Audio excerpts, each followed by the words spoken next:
Cedric Campbell with Team Carnage member James Franchier, and you've been doing this for a while.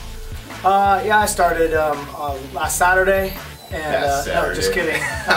Let's see, I was figuring out the other day I had my first amateur ring fight in July of '99. All right. And so, what does that make it? Quite a bit. Took a year off before I changed from kickboxing to MMA and went pro. So I have 31 professional fights, 2 kickboxing, most of them are MMA.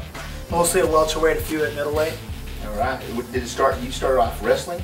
I wrestled in high school and community college, so that was kind of my base. And then, you know, I just kind of a gym rat, do the freestyle tournaments, and did a little bit of judo, like for a couple little local white belt tournaments. And then I started training with Kung Lee, who was my college teammate. I went off to get my teacher credential, and he went off to start his martial arts career, and then stopped coaching at the high school level and came back around, and I hooked up with my old buddy Kung and fought for him as an amateur, 98, 99, 2000.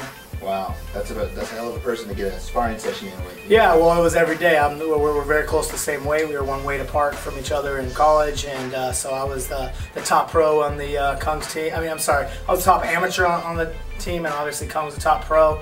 We had another guy that was weight below us, and that was our Ironman group every day. And, you know, and when I would go out for my amateur fights, I'd walk out there with a lot of confidence. I was like, well, he ain't Kung Lee. How good can he be? Exactly.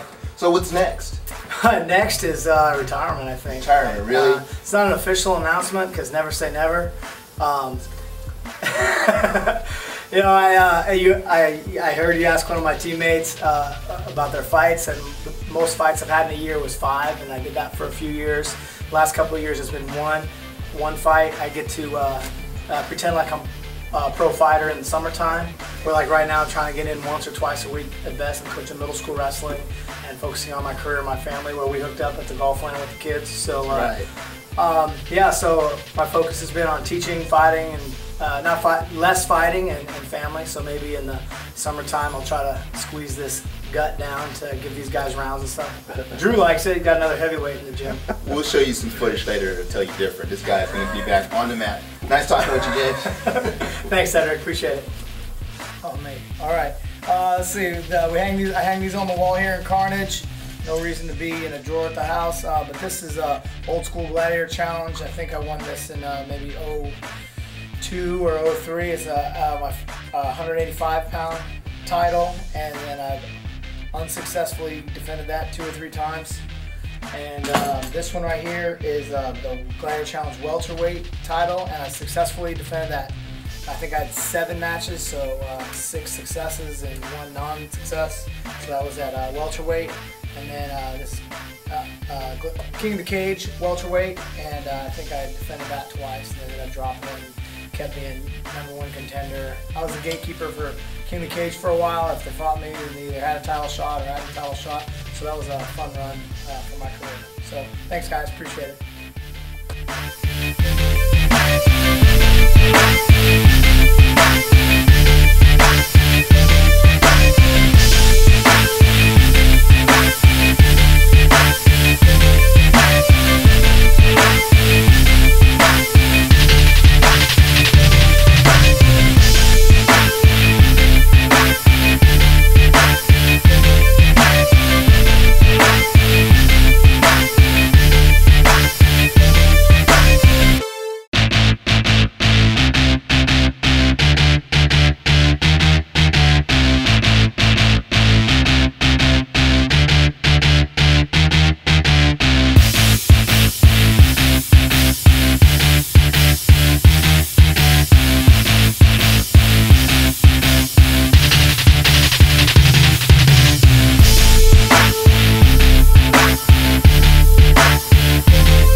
Folks, we're back. This is Cedric Campbell, Cobra-Source magazine. I'm here at Carnage with Mike Gonzalez.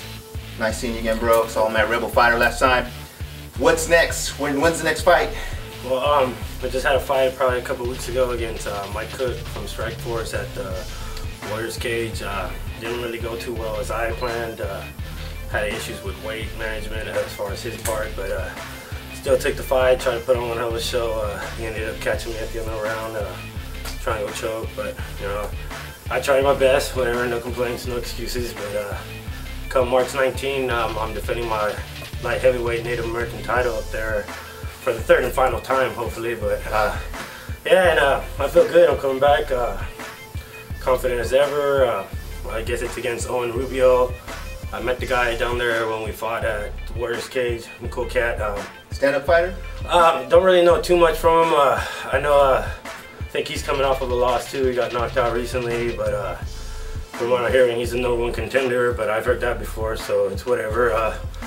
I'm gonna put my strap on the line again, and we'll see what happens, you know. So it's brewing. I see you guys are in here training hard, but you got a couple taps today.